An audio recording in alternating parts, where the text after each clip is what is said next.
एकादशी कब है? इस बार जो है एकादशी वर्तनी एकादशी 24 तारीख को है। 24 तारीख को हम इसका व्रत करेंगे। एक बार युधिष्ठिर बोले, हे भगवान, मैं आपको नमस्कार करता हूँ, वैशाख मास की कृष्ण पक्ष की एकादशी का क्या नाम है, उसकी क्या कथा है और उसका महात्म्य क्या है, कृपा करके मुझे बताएं। तब भगवान श्री कृष्ण ने कहा, हे युधिष्ठिर, तुमने समस्त प्राणियों के कल्याण के लिए बड़ी सुंदर बात पूछी है। एकादशी का व्रत सभी व्रतों में श्रेष्ठ माना गया है, जो कि मुझे प्रसन्न करने वाला है, हरि को प्रसन्न करने वाला है। जो भी मानव एकादशी का व्रत करता है उससे मैं सहज में ही प्रसन्न हो जाता हूँ। कृष्ण ने कहा, एकादशी का नाम वर्तनी एकादशी है, सौभाग्य देने वाली है, सभी पापों को नष्ट करने वाली है और तो और अंत में ये मोक्ष प्रदान करने वाली एकादशी है। कोई भी इसको नियम संयम से अगर इस व्रत को करता है तो निश्चित तौर पर उसे मोक्ष तक की प्राप्ति हो जाती है। इसकी एक प्राचीन कथा है। पूर्व में एक राजा हुए थे जिनका नाम था मानधाता। मानधाता वन में तपस्या कर रहे थे और जब वो तपस्या कर रहे थे तो उसी समय वन में एक भालू आया और उनके पैर को खाने लगा। उन्हें अनुभव हुआ, एहसास हुआ, इसके बावजूद भी वो लगे रहे, तपस्या करते रहे, तपस्या का त्याग उन्होंने नहीं किया। इसके बाद भालू को चैन नहीं आया तो खींचते खींचते उन्हें झाड़ी में ले गया, मानो उनके प्राण लेने को आतुर था। ऐसा लग रहा था जैसे प्राण लिए बिना वो छोड़ेगा नहीं।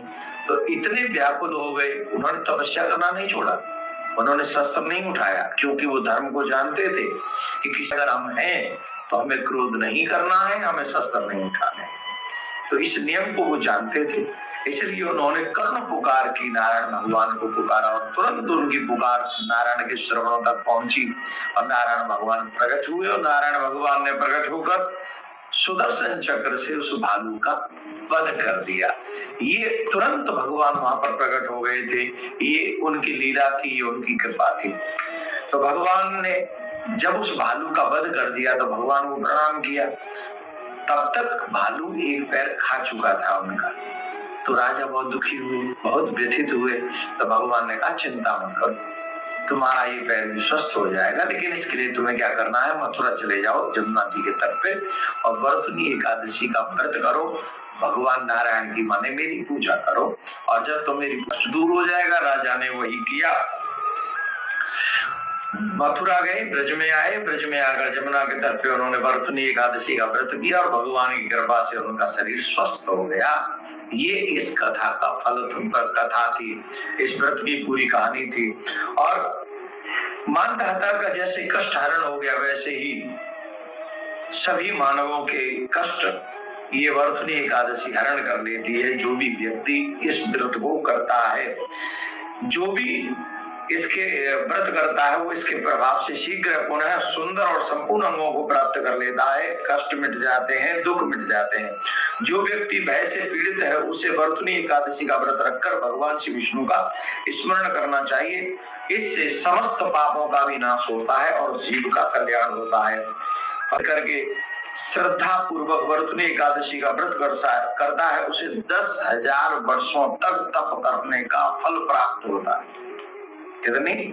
10,000 वर्षों की जितनी तपस्या है उतना एक दिन व्रत करने से फल प्राप्त हो जाता है। यहाँ तक कि कोई यदि अत्यंत पापी व्यथित व्यक्ति वर्तनी एकादशी व्रत करता है, उसे पाप पूर्ण जितने भी पाप हैं वो धीरे धीरे करके नष्ट हो जाते हैं। इसलिए हम सभी को वर्तनी एकादशी का व्रत करना चाहिए। वर्तनी एकादशी सुंदर शुभ योग बन रहा है, ये ध्यान से सुनिएगा। एक तो बन रहा है ब्रह्म योग और दूसरा इंद्र योग।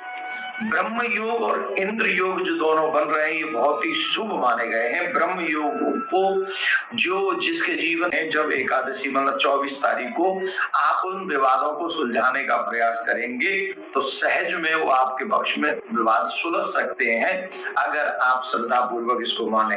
और जिनके जीवन में धन का अभाव चल रहा है, वो है अगर इंद्र योग में माने 24 तारीख को ही अगर अपने व्यवस्था के अनुसार कोई योजना बनाएंगे तो उन्हें धन की भी प्राप्ति होगी, उनकी धन की समस्या सॉल्व हो सकती है।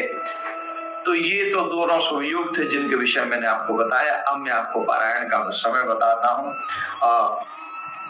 24 तारीख को व्रत रहेगा, 25 तारीख को समय करेंगे मथुरा में, ब्रिज में, जो हम अपने हिसाब से बता रहे हैं। 5:35 पे सूर्योदय होगा, तो प्रातः 5:35 से 7:55 तक हमको पारायण करना चाहिए। द्वादशी तिथि प्रातः 7:57 तक ही है। इस जगह सूर्य, जब जगह जगह पर सूर्य थोड़ा बहुत विलंब से कहीं जल्दी प्रकट होते हैं, उस हिसाब से लगेगा, लेकिन हमें पारायण इसी समय 5:55 तक कर लेना चाहिए। एकादशी का ये व्रत, ये कथा हम नियम संयम में रखें, व्रत करें, सुंदर संकल्प कर लिया करें। स्नान सुबह अर्ली इन द मॉर्निंग सूर्योदय से पहले कर लें, संकल्प करें और ब्रह्मचर्य का पत्ते का त्याग करें। ज्यादा से ज्यादा भगवान का भजन